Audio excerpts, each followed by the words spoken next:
আজ পিএসএলে high voltage ম্যাচে লাহোর কালান্দার্স বনাম পেশোয়ার জালমির বাংলাদেশের তারকাদের বড় লড়াই। আজ 11 এপ্রিল শনিবার পিএসএলে 19তম ম্যাচে মুখোমুখি হচ্ছে লাহোর কালান্দার্স ও পেশোয়ার জালমি। এই ম্যাচে থাকছেন দারুণ সব স্টার।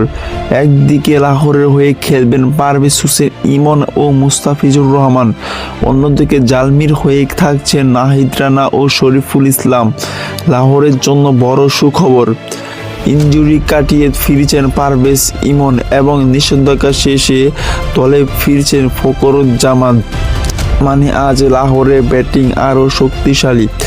লাহোরের ব্যাটিং লাইন আপে ফখরুজ্জামান, আবদুল্লাহ শফিক আর ইমন, আর বোলিংয়ে শাহিন আফ্রিদি, হারিস রুফ, মুস্তাফিজ পুরো আগুন। অন্যদিকে জালমির নেতৃত্বে বাবর আজম, সাথে কৌশল মেন্ডিস, ব্রেসওয়েল আর বোলিংয়ে বাংলাদেশের শরীফুলি ও নাহিদ রানা।